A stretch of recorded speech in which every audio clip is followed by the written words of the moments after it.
mentioned, Andrew, talked about Israel and Iran being a proxy war. So that kind of piqued my interest.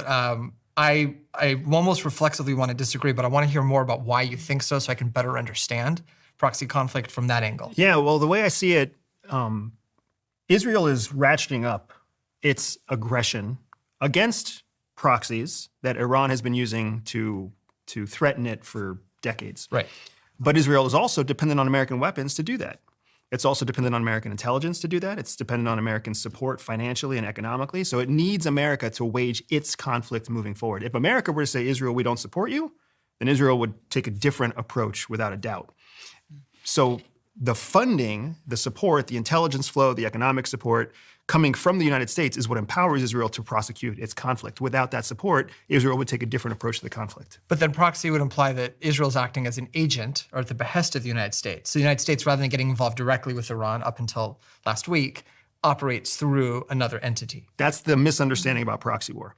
You're looking first for some sort of conflict that already exists. The conflict between Israel and Iran already exists. The proxy then, the proxy relationship happens when an outsider, a third party, comes in and exacerbates the conflict by putting more fuel on an existing fire. It's not that Israel is the agent of the United States. It's that Israel already wants to prosecute some sort of conflict. We come in and we're essentially the fuel to help exacerbate that fire. So who's the proxy in this conflict? Israel.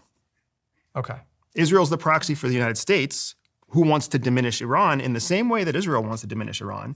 This specific conflict is so fascinating because every fucking buddy wants Israel to degrade Iran. Saudi Arabia wants that. The United States wants that. All of the European Union wants that. Israel wants that. Everybody wants to see a degraded Iran. So Israel, especially after what it's been doing in Gaza and the humanitarian crisis in Gaza, Israel's desperate for anything it can do to win back favor for the Abraham Accords, as a democratic country, you name it. It's looking for an option, and Iran is a very convenient option for them to build back relationships that they've killed along with the attacks in Gaza. If the reasons are different, does that still make one a proxy of the other? So Israel's objections to Iran, and it's the reason it sees Iran as a adversary, might differ from the United States. And there's a Venn diagram, there's some overlap, but there's also a tremendous amount that doesn't overlap. Right. Same thing with the Saudis, the Gulf states, other regional states that see Iran as a threat. They see it for different reasons. Does that still, and I'm not saying you're wrong, I'm just trying to understand, does that still make them a proxy if their motives are different?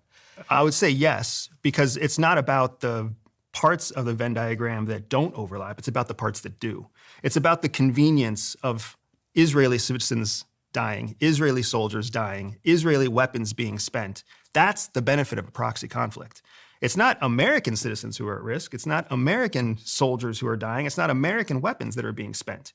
We get to build our surplus. And if anything, we get to build extra and sell it to Israel, which is benefiting our economy. So this is the uncomfortable truth behind proxy war, is it's all the benefits of a wartime environment without any of the risks.